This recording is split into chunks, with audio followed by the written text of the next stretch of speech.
Hello, hello. This is OverDrive. My name is Brendan Dunlop. Happy to be filling in for Hayes, Noodles, and the O-Dog. And today I've got, from the Toronto Star, Dave Feschuk alongside me again. What's up, man?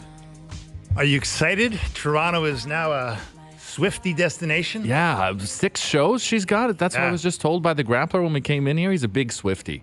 Oh, yeah. Hey? This whole station is a bunch of Swifties. Yeah, No, hold on. Let me be clear. I am not a big Swiftie. I just think it's huge news for the city. People are pumped about it. And also as someone who admittedly went to go see Ed Sheeran a month ago in Pittsburgh, my wife obviously put that one together. But I think Taylor Swift is, again, not that I'm a huge fan, but it just seems like one of those bucket list things. It's like, listen, if she's in town and there's 6 shows, I think I'm going to go see one of those concerts. Wow. I think your wife tells you you're going to see one of those concerts. No, I threw it out to once it was announced this morning. I threw it out to her like, should we go get Taylor Swift tickets? And she's like, I'm not a huge fan, funny enough, she's like, I'm not a huge fan, but I already joined like the pre-sale thing, so she's already out in front of it. Okay. Several amazing things have happened. I don't know if the grappler has ever spoke on the show 42 seconds in. That might be a new record. That's how quick we got you on.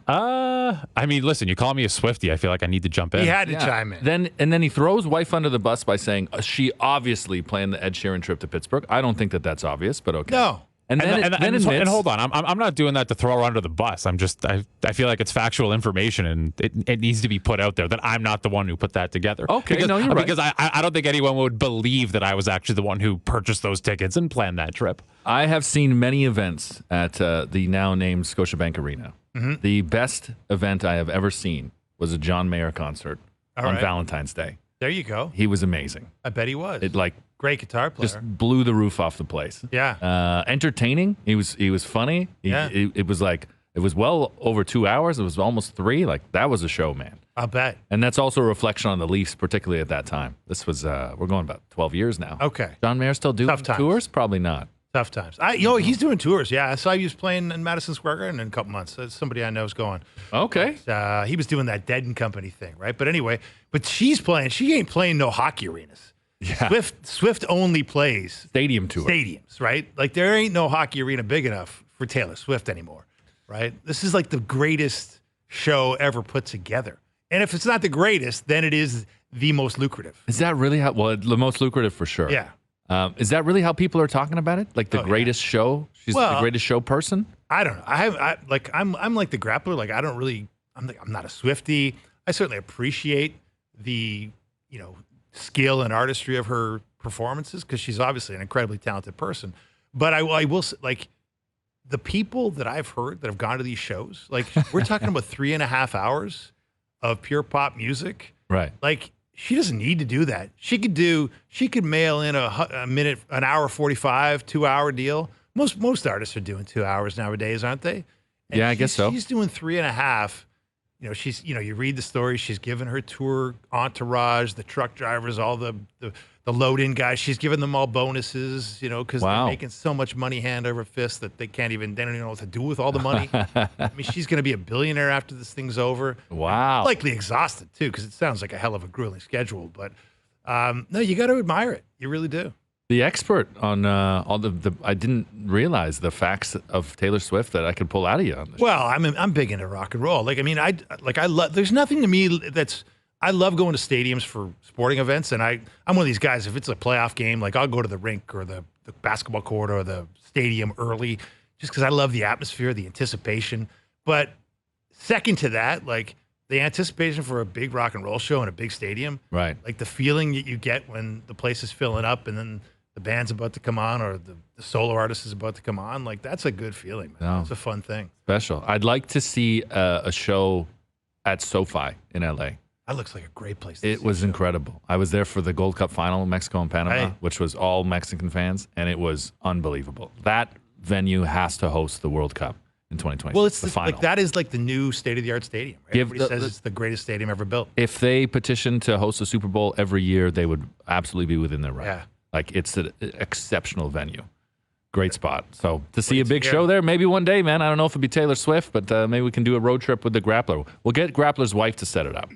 Okay, whatever headline act it is that she deems is A-list enough, we can go check it out. It's going to be interesting, though. We were talking earlier on this show about the reno. right? Like the Rogers Center reno is not over, right? The Blue Jays spent all that money last offseason blowing out the outfield and changing the dimensions and putting in all those patios. And apparently it's been a huge hit, right? People love going to the park now in a way they hadn't been loving it for quite a few years. And people are going to the park. Yeah. These attendance numbers are blowing me away. Doing great. And it's, it's not a cheap place to go, but this city's got money and they're spending it there. Mm-hmm. The phase 2 of the reno is supposed to take place after the season. But I guess my theory here on the fly would be 6 dates of Taylor Swift will probably pay for phase 2 of the reno. So they can push it back a few weeks because she's coming in November. They'll start November. What is it? Grappler, she's done the 24th, I think. Yes, I think these shows are the 11th, 12th, 13th, and 21st, 22nd, 23rd. But I'll have to, look at that. So the reno starts November 24th. And they're going to have so much money in their coffers because Taylor Swift was in town that, spare no expense on the 100 level renovations because we got the Swiftie effect. When you hear in Toronto delayed renovation or delayed construction, I should say, there's just like this terrifying feeling. Well, that's just everything. You just think all Eglinton, construction. Just delayed construction. Eglinton. Right. Everyone's afraid of that. I lived on St. Clair during the St. Clair thing. Oh, that was man. that was a nightmare for 10, 12 years. It didn't take 12 years. Oh, something like that. I mean, don't quote me on that. It felt like it took 15, 20. But there's all these memes about things that have been completed, like wars, and I think there was a stretch of was Alexander the Great's like rain was less than the construction for Eglinton, like right. all these things. Oh man. Oh man, yeah, no, you're right. You don't even want to talk about renovations and construction in this town because it just never ends. And for whatever reason, we can't get it figured out. But let's hope they figure this out. I think with Taylor Swift involved, everything's going to go great. It's like her world. Yeah. Everything she touches is just fantastic. The Messi effect for construction in Toronto. Oh, Messi. Well, I want to talk about the Messi effect with you because I don't want to lose the audience in block 1. He's the greatest athlete on the planet. Isn't he is the greatest athlete on the planet. He was at one point. point. For sure. He was at one point. But I mean, I was kind of intrigued last night. They were going at Messi hard in the Florida. They're calling it the Florida Derby. Can they really call it that, or are we supposed to call it the Florida Derby? It's always a derby. Okay. The only derby is Kentucky. Okay. It's always a derby when two teams go up against each other. Not in my vocabulary, but okay. I'll buy that. But he was on a hat trick last night, having scored 2 goals, right? Not a hat trick, but on a hat trick, looking for a third. Well, they're playing Orlando City in the Leagues Cup, which is the best of Liga MX. Well, all of Liga MX against MLS. As it worked out, you got a Florida rivalry, Florida derby, and they were kicking lumps out of him, and he stood up and didn't take it. Yeah. But the goal that he scored, which you're seeing on TSN2, was phenomenal. That was just classic Messi. And what's more shocking is that ball came in not from someone like Neymar, who has done this play with Messi a million times. Right. It was Finnish international Robert Taylor, who has become a superstar since Messi's turned up. He's assisted, I think, 3 of Messi's 5 goals. He had scored, if he was on Toronto FC, Lionel Messi, he would be the leading scorer. He's got 5 goals in 3 games, and no one else on Toronto FC has more than, 4? Yeah. For the entire season. That's it, for the entire season. It's not going particularly well in TFC land. No, it's definitely not. But yeah, we'll get to maybe a little more this or that, what's more likely to happen a little bit later. We'll talk Women's World Cup. Amy Walsh from TSN will join us as well. We'll get into some hockey with Gord Miller, my friend. But in talking about Rogers Center and how beautiful this place is going to look with Taylor Swift in there, or how quick maybe they will finish those renovations. I'm glad we got a better looking team last night, because I said, as in a 162 game season, there's not too many scenarios, especially in August, that feel like a must win ball game. But for this team that can't beat their own division, that was must win last night, and they got it done. Yeah, they needed that one. Where they come in, you come into a game where you're 1-7 against the Orioles and 7-22 against the AL East. Yeah. It was just it's unacceptable. You can't just allow this to continue. Right. If you want to be the best, you got to beat the best. And right now, the best is in the East. And yeah, you need one. Yeah. Start with one. It's crazy though that the Orioles are the best in the East, though, right? Yeah. Like, it's still hard to process. Give them their credit; they're certainly deserving of it. They are a very good ball club. Oh, but no one expected that they would be better than a wild card contender this year. Not this year. At best, they would have hoped to have been in contention for the wild card in August, at the beginning of August. Yeah, when you looked at all the prospect rankings, were high on the Royals, right? Everybody's talking about the great best farm system, or one of the best farm systems in baseball coming into the season. But everybody was like, oh, they're a year away, maybe 2 years away from being, bringing this to fruition, like this whole developmental plan they had to build from the bottom up and get guys cheap, because they've generally done things fairly cheaply. And they always will. Yeah. Right? Well, They always as long will. as they've got that owner in that particular spot, for sure. But man, it seems like every guy they've brought up has been a stud and just performed miraculously. And they've been a tough team to beat. And I'm not sure anybody's gonna beat them. Like it's hard to imagine. I mean, I guess Houston now. You know, my son's a big baseball fan. He was like, just give it to Houston. Give the piece of tin, as Rob Manfred would call it, over to the Houston Astros, because it's over. The Astros are flying. And maybe it is over when you look at the depth of their team and the pedigree of that team and what they've added. But Baltimore's not going to be an easy out. Alex Anthopoulos' Atlanta Braves are not going to be an easy out. Yep. They're Atlanta's a well-constructed team. But for the Blue Jays, man, they gotta find something, right? And I guess now, last night, they were in a lot of ways they were gifted the win by some fairly sloppy play by the Orioles, but you'll take it any way you can get it right now. Mm-hmm. That's the bottom line. Well, the chasing the Rays for a wild card spot, and the Orioles though pretty comfortable, 65-42 in that division. It's I really did think that the change in scheduling, where they weren't playing as many games against the AL East, I thought that would benefit in the AL East the Blue Jays. It's actually benefited everybody in the division to some extent, and it has made no difference on the Jays, who you said 7-22 against their own division, or I guess 8-22 after last. Yeah, 8 after last night. Kikuchi though, bright spot. Yeah, he's pretty clutch in a moment where he had to be. Certainly was. We were talking to Steve Phillips and heading into that game in the wake of the trade deadline, and he was talking about how he trusts Kikuchi more than a lot of guys on this roster, and maybe you have to. Like, you don't know what you're going to get from Manoah. Ryu is going to be a work in progress, and maybe more work than progress, unfortunately. Yeah. But Kikuchi, they're going to need him. If they can't count on those two guys, they're going to need Kikuchi for sure to be a factor here as they come down the stretch. And so that's a good sign. They just got to get some bats clicking. Well, that's just it. Like with George, look, the George Springer problem's a problem. It is. Right? It's a big problem, and it's a mammoth problem when a guy that you have pinned a lot of your hopes on and paid a lot of money to be your leadoff guy, to be a big beating heart of your team in a lot of ways. At his best, that's what he's supposed to be, right? Mm-hmm. He's supposed to be one of the engines that drives this thing. And man, if he is out of commission, which he has been as a offensive force, I'm not sure you can come back from that one. And he's one of the few guys that has won. Right, he's one of the guys that World you Series expect MVP. to pull himself out of a slump. Unlike someone like Manoah, who's obviously in an isolated situation as a pitcher, but someone who doesn't have that major league experience to come through and get out of that. But you're kind of just waiting on George Springer to actually do it and turn it around. But he just hasn't had it. So it's problematic, and we're getting to the point now where it's beyond just you sit him down for a game.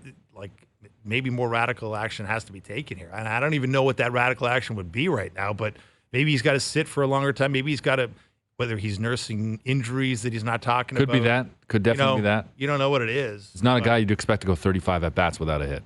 Right. And the point is, the beauty of it for the Blue Jays is all this has happened. You haven't had a great year from Vladdy. It's been intermittent. You haven't had much from Springer of late. You didn't get much early.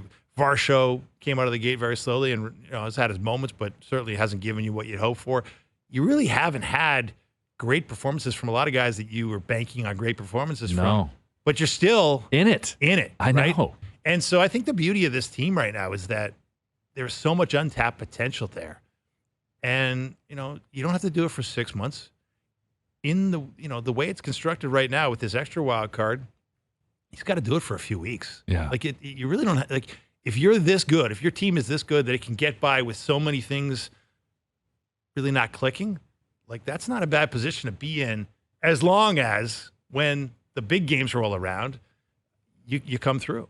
I'm worried about the Red Sox this weekend, though. Yeah. I think that they're firing. They're firing all of a sudden, and the Jays, there's too many pieces that we're talking about that need to turn it around or need an uptick or need to show up. And going up against a team like that's feeling it right now, and that ballpark in general, I think it'll be tough on the Jays. No, I will. No, that's the Red Sox. You talk about teams you didn't expect. Yeah. things you did not expect this season in Major League Baseball. I did not expect to see a resurgence from the Boston Red Sox. No, I know. They were left for dead. Seemed it. By everybody from here to Boston. And I was in Boston a couple times during the season, and you were reading stuff and talking to people, and people were like, just saying basically just written off the Red Sox. Like people like giving up on the Red Sox. Sure. Early in the season, right? The very little hope that they were going to turn it around. And yet here they are. They've turned it around pretty nicely. Everybody always talks about the media market here, particularly with the Leafs, but how it's something that deters players. Radko Gudas, we were talking yesterday on the show, came out and said, "Look, I got offers from a bunch of teams, including the Leafs, and I didn't want to play in that media market." Specifically, when someone says media market, they're not talking about being afraid to face you in the locker room, or like not wanting to deal with the guys in the room, or just read the papers. They're talking about the consumption of it. It's the fan base. It's the whole hype. It's being able to go to dinner with your wife and being able to leave without having to have a verbal confrontation with somebody. That's what people are talking about, I believe, when they say media market. If you're a Boston Red Sox player in a season in which they are bad, that's got to be as comparable to Toronto as it gets. Yeah, you're right. No, there's, I haven't been lucky enough to travel around a little bit during my career as a sports writer, which is, one of the greatest things that's ever, the greatest job you could ever have. It's not even working, right? Yeah. But the beauty of it is you get to kind of sample these other markets, right? You get a feel for what it's like to be a sports fan in Philly and Boston and New York and the Florida Derby and all the rest of it. You get to experience. Do you want that assignment? Can we make a phone call and see you get that assignment next? I do. I love Florida. I love going to Florida. I always pick the Florida assignments if I can get them. But I'll tell you what, man, there is nothing that compares to the fervor and passion and knowledge of the Boston sports fan. I say that with all respect. Like, they know what they're talking about, especially with baseball. Right. And they're uncompromising, and they don't put up with nonsense, and they expect a lot. And I think it's got to be oppressive if you're a certain kind of guy that can't handle that. I'm pretty sure that would be very difficult to deal with. I think I haven't spent enough time in Philadelphia to truly say, but from the amount of people I've spoken to from Boston, I feel as though you get like a 3 of 4. That they're very, very knowledgeable and passionate about 3 of the 4 teams. Mm-hmm. It can change. Maybe it's not the Bruins. Maybe it's not the Celtics. But 3 of the 4, they are obsessed with. That's a good way to look at it. You better have some ammo if you're going to get into a legendary debate or talk about icons with someone from Boston. What about their New England Revolution knowledge? I don't think it's on the radar, man. I don't think it's on the radar. Maybe with some of the hardcores, Gillette will be full when Messi comes to town next season. Absolutely. But, no. But, I get a kick out of this whole... The hockey players saying they don't like playing in big media markets. It's like, guys, don't you realize that the majority of your revenue, your HRR, comes from these big media markets? Isn't it a bit hypocritical to say, I want to take the money from Toronto, that Toronto disproportionately contributes to the HRR pool, but I don't want to touch that place with a 10-foot pole. Like, guys, isn't it good that people like the game that you play? Don't you really understand that if everybody treated hockey the way Fort Lauderdale, Florida treats hockey, as though it's a curiosity. The Panthers are good. We might go, but we're not paying more than $40 for a ticket. You wouldn't even have a league. You wouldn't. And I don't think anyone listening to the show, anyone that's lived in Canada, could also comprehend what that could be like outside of a market like South Florida that you just described, and Arizona, clearly. Right. But I just find it don't these guys, the self-awareness isn't just quite there. It's like you want the benefits of playing a popular sport, but you don't want to be popular? You don't want to be recognized. Oh, God forbid anybody call me out. God forbid anybody expect I do a good job tonight. God forbid somebody on social media is mean to me because I didn't play well. I'd rather just play poorly and be completely anonymous. That's what these guys are essentially saying, right? They don't want it. Isn't that what they're saying? It's some of them. It depends on I think what your background is, as in terms of what a professional career experience you've had before. If you started in a big market, then maybe you're exhausted by it. Or if you started in a big market, you can handle it. You're not fazed by anything. Mm-hmm. I just think it depends on the player, and I can understand though why people wouldn't want that hoopla. Why they're like, look, I'd like to be a bit under the radar. And I just want to deal with Dave Feschuk in the room. I don't want to deal with Dave from Woodbridge at the restaurant. That's fair. But I got to tell you, I've watched these guys in the wild quite a bit. Or you just run into out in the wild. And I remember when Tavares got hurt in the playoffs against the Canadians. Yeah. And I was out walking, and it was the pandemic, right? Everybody was just trying to. You're looking. Let's go for a walk. You'd say to your Everybody was walking. Let's go for a walk. So we go for a walk, my wife and I, in Hyde Park, and John Tavares is out walking with his family. Just happened to see him. I wasn't stalking him. He walked by, and you know how many people bothered John Tavares? And we were walking down the same path for, probably 20 minutes. Two people? You know how many people? Zero people bothered John. Nobody came up to him, and everybody knew it was John Tavares. His son had a Tavares jersey on. Really? Running around kicking a soccer ball. But no, and it was a big story. Like, could he That he was play? down, Would he could be he able? play? Yeah, How's yeah. he feeling? How's he looking? Nobody came up to him. Nobody Right. bothered him. He Right. walked through the park. I mean, maybe somebody did at some point, and maybe. That you didn't see? But I didn't see anybody bother him. Like, people are very respectful in this town. I think in most places, people don't bother you. I mean, maybe it's different in the States, and then once you get paparazzi involved in LA or whatever. But It depends on the level of recognition or the accuracy of recognition. One of my best at the bar moments, someone's, man, I know you. I don't know you, buddy. Yeah, no, I know you. You're that Glenn Sheeler guy.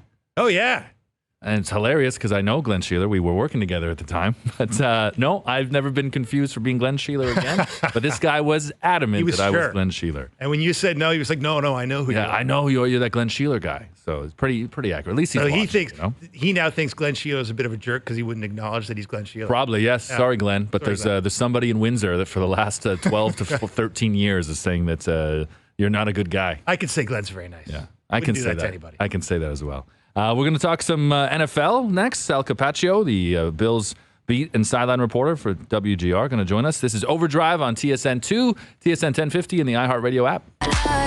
This is OverDrive, brought to you by FanDuel, bringing you everything from the opening line to the final score. My name is Brendan Dunlop. Happy to be alongside Dave Feschuk from the Toronto Star. I really did think we were coming into Taylor Swift again. She's doing 6 shows. We got at least 6 breaks. I was thinking we're getting 6 Taylor Swift songs, but you changed it up, Grappler. And Luca, I thought, should this not be an all Taylor Swift show to celebrate the windfall that is coming for the Swifties? The economic impact that our say, cities will benefit from? It doesn't need to be a full-on Taylor Swift show, but I think if we work it in once per hour, give or take, I think that's appropriate. I love this live producing. Definitely when the soccer block comes up, people throw on anti-hero or something as a There you side message from me, I bet. Yeah, don't take it personally. You guys are both big golfers. If I took everything personally, I would be it'd be hard to get out of bed, let me tell you. Especially the tweets when I do this show. Oh, yeah. Twitter's a cesspool. X is a cesspool. Oh, yeah, X. Calling it X now. The RBC Canadian Open has got some new dates, eh? Yeah. It'll be May 30th to June 2nd. You like the shift in the calendar? Well, Is that supposed to be a weather thing? Is it for the rest of their calendar? no. Well, look, man, there's so much up in the air about professional golf right now. In general, yeah. In general, like we just said, this week has been crazy around the PGA Tour because on Monday, the Washington Post reported that 41 players sent a letter to the commissioner of the PGA Tour and said, by the way, essentially, we don't really trust you anymore. We need to have more players on the board, the advisory board. And one of the players that we want on that board is a little guy named Tiger Woods. And in that fell swoop, the next day, it was like a ransom note. Like, commissioner, if you want to keep your job, these are the demands. And Tiger, chief among them, will now be on the board. And I spoke to a bunch of people around the golf business, and it almost feels like Tiger will not be the commissioner in name, but he will be the biggest voice in the game. Wow. I mean, he's certainly been the biggest voice in the game that didn't have a seat at the table for the longest time. Because right? he'd always just kind of, now, look, I mean, him and his agent, Mark Steinberg, are very influential on the game of golf. Let's not kid ourselves. They don't, Of course, yeah. their reach is extensive, let's say, right? And of course, it probably, they reach as far as they feel like reaching, right? Because they can reach wherever they want. But as Rory McIlroy said when they had the big meeting last summer in Delaware, where suddenly the PGA Tour, in the wake of that players' meeting, suddenly had $20 million purses a la the Live Tour, and suddenly had elevated events where best players in the world were going to be compensated incredibly well, a la the Live Tour. Right. As even Rory McIlroy, who was essentially the front man for the PGA Tour amongst the Live Golf rebellion, Rory said, like, when we're in that room, there's an alpha in there, and it ain't me. Yeah. When Tiger's involved, right? So think about what's happened this week alone on the PGA Tour. Tiger and the players have essentially taken their tour back. They've diminished the powers of Jay Monahan in a big way because obviously they resented the fact that Monahan and a couple of other board members had secret talks with the Saudis, unbeknownst to even the best players on the planet, Tiger and Rory included, and dropped this bomb on them on the the week of the Canadian Open in June. Right. And said, by the way, we're merging. How anyone thought that would be a smooth transition. I mean, I don't think anyone thought smooth, but how the logistics of that to work, that's going to take a lot longer than the feud. Yeah. The actual figuring out the logistics will take longer than the year in which they fought about it. Anyway, long story short is there's so much we don't know. How this is going to affect the Canadian Open, it's hard to tell right now. We haven't seen the full schedule.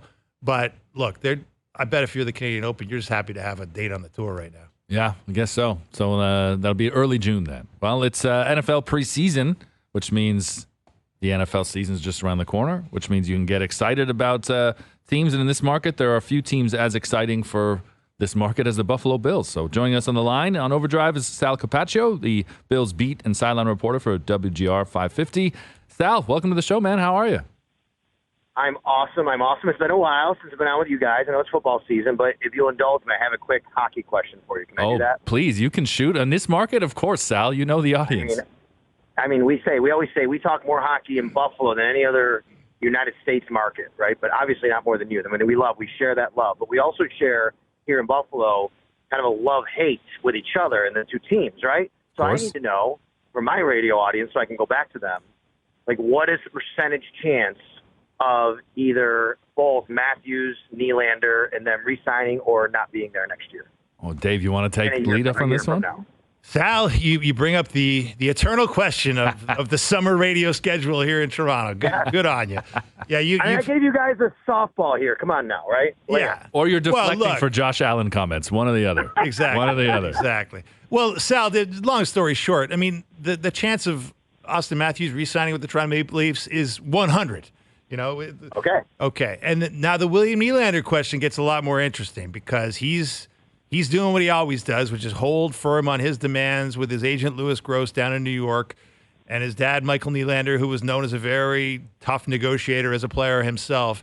And there's a lot of feeling in this market that the Maple Leafs may not be able to get to the number he wants them to get to. At which point, there's going to have to be a decision made about whether they want him on their roster for one more year, or whether they want to trade him for some assets, because this is not going to be an easy negotiation. It hasn't been to date.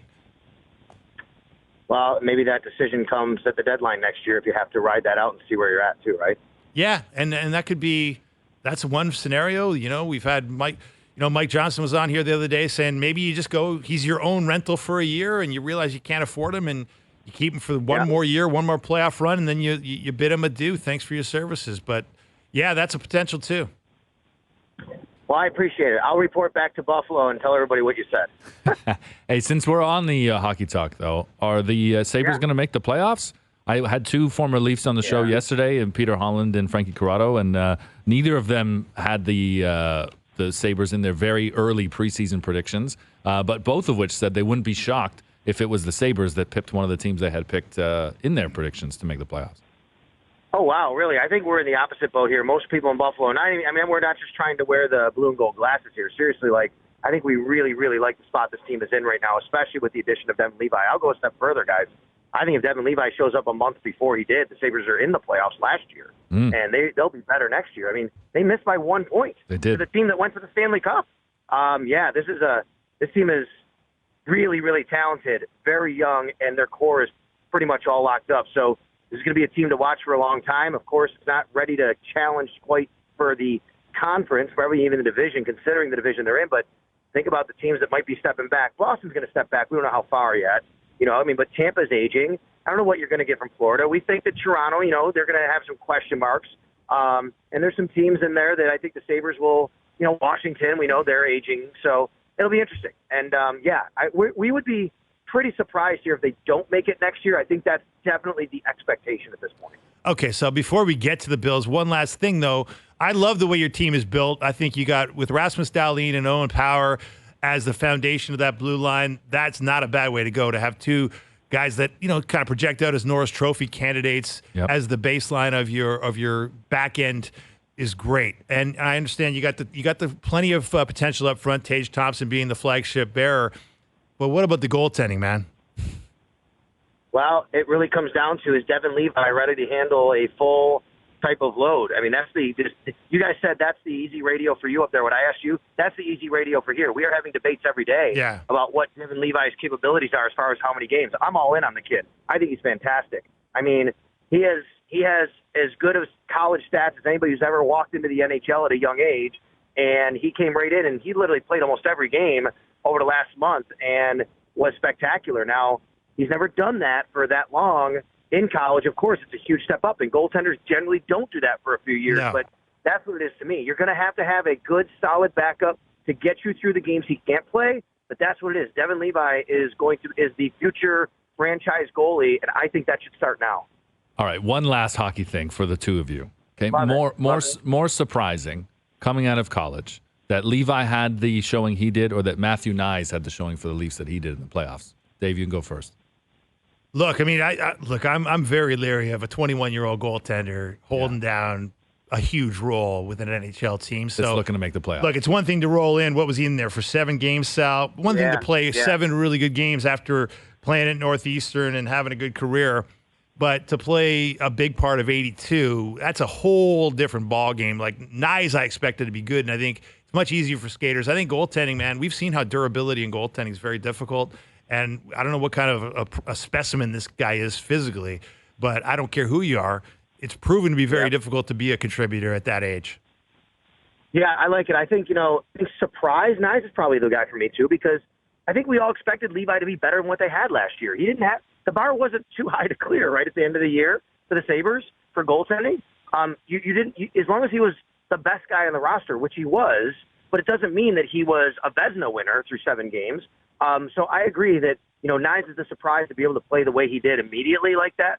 By the way, it reminds me, Patrice Bergeron just retired. Like, guys, he came into the league at 18 years old as a second-round pick and had that career. Are Incredible. You kidding me? Yeah. Wild. Well, we're talking to Sal Capaccio, who is the Buffalo Bills beat reporter, but for the purposes of the first half of our interview, the Buffalo Sabres beat reporter, which I very much enjoyed.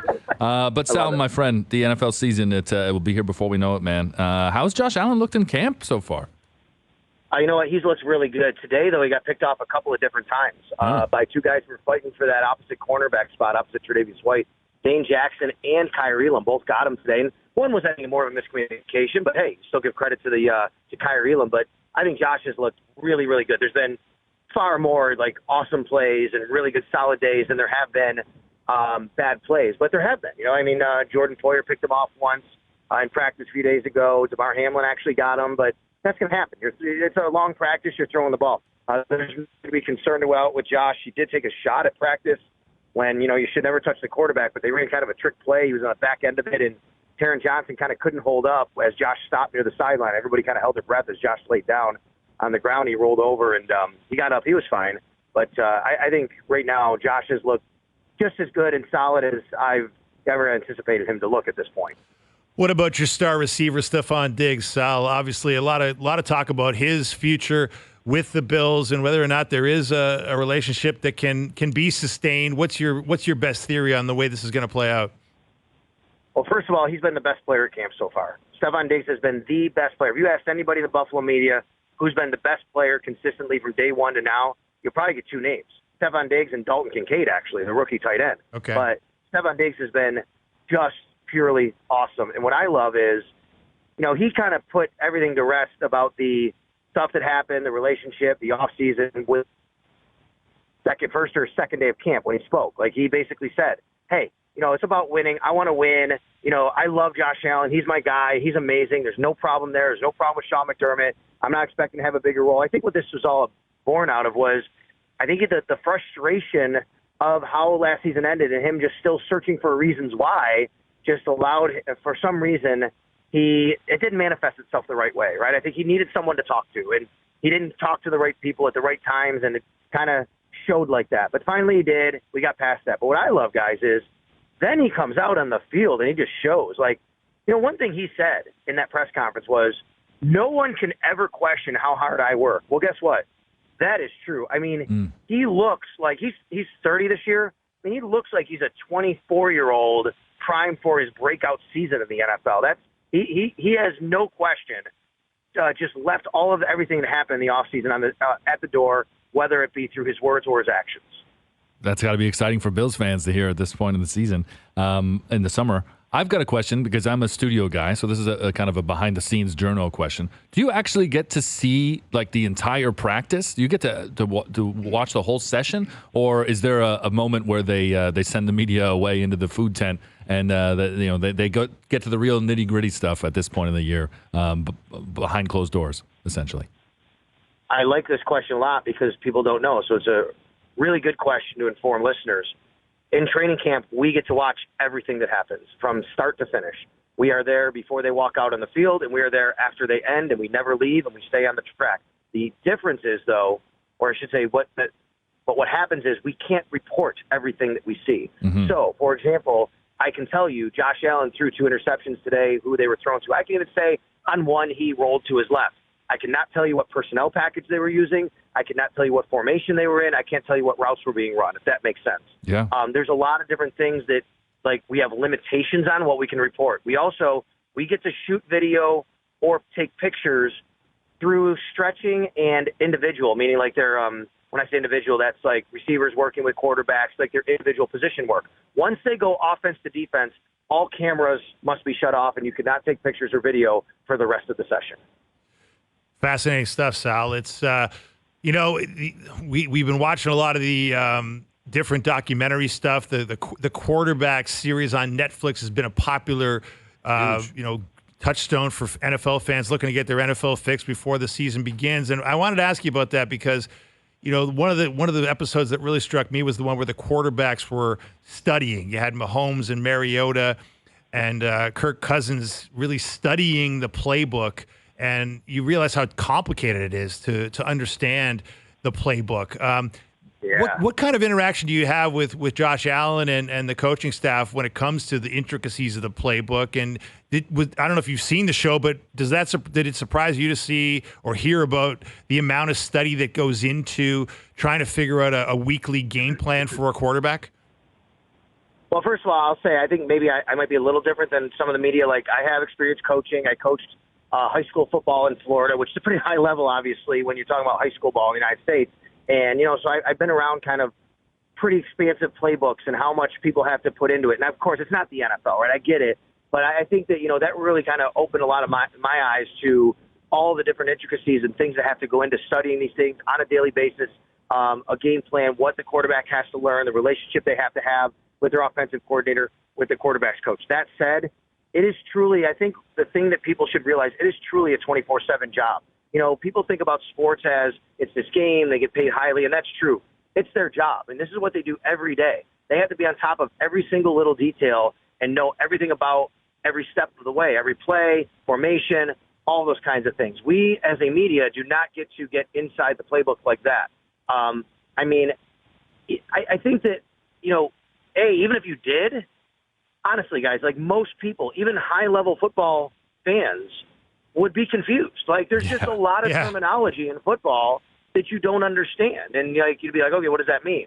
And what the first part of the play might be the formation. The second part is where one guy lines up. The third part is the route that the receivers run. The fourth might be the protection. So, each part of the play only speaks to a certain group of people on the play. So if you're a wide receiver, you may only have to pay attention to 2 different parts: where you line up, what route you run. If you're an offensive lineman, what your protection scheme is. But the quarterback has to know everything. He has to know every little thing about it. And I think that's what people have to realize about this job and what goes into it. We don't have that kind of interaction with them. I don't think they're not going to hand you the book. They're not going to talk to you about it.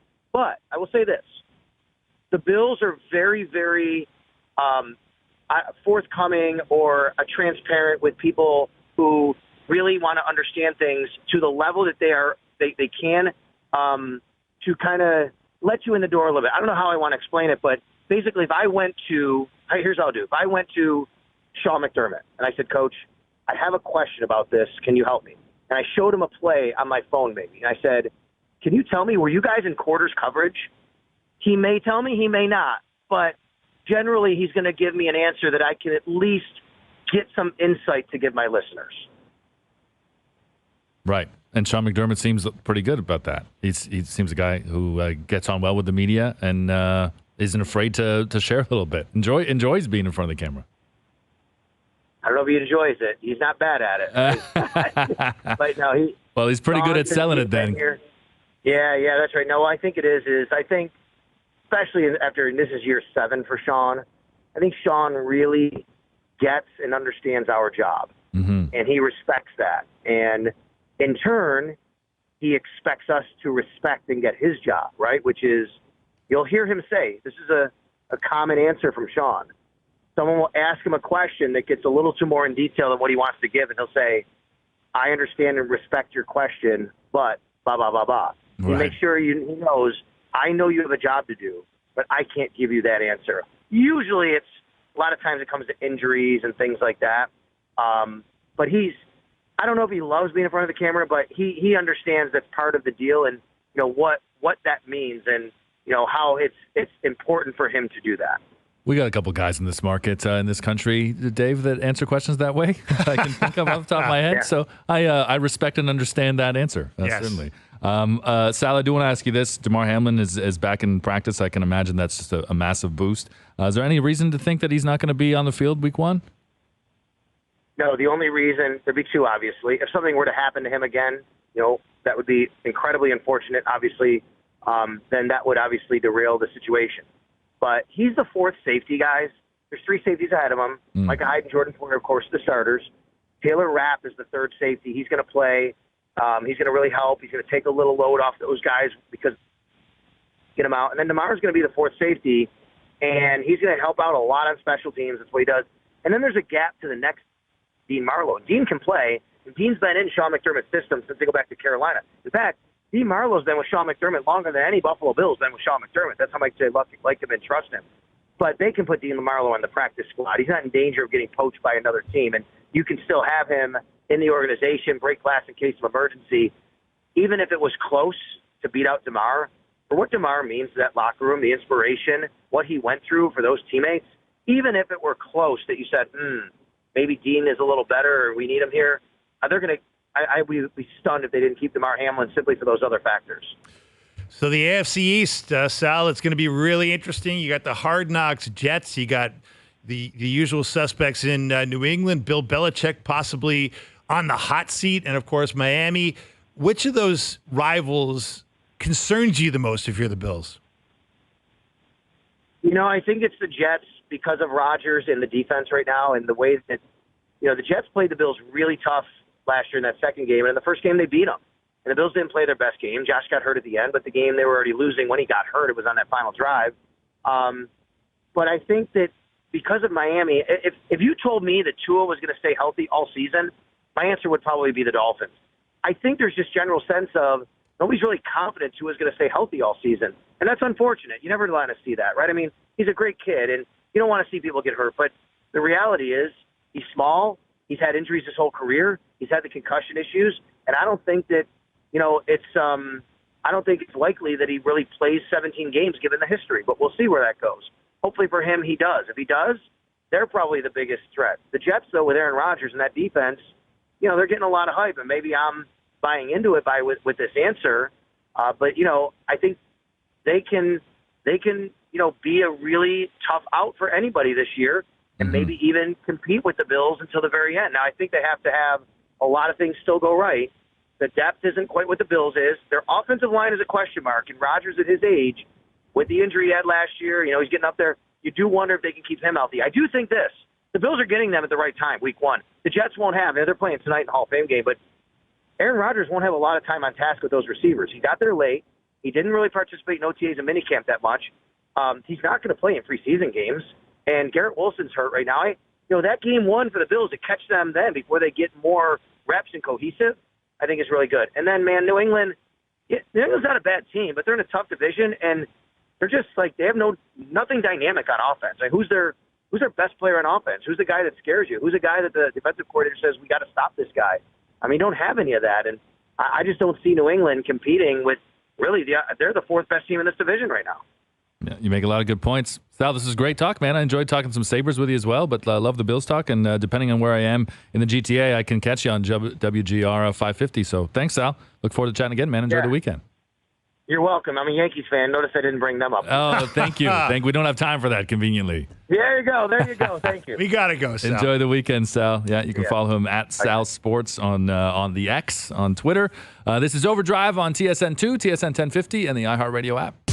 TSN 1050, once again, delivering backpacks filled with school supplies to support local families. It's all part of our 9th annual Back to School Backpacks event happening Wednesday, August 23rd. This year's event, presented by Healthy Planet, together in partnership with the Children's Breakfast Clubs, 1,010 young students will receive the tools that they need to succeed before the school bell rings in September.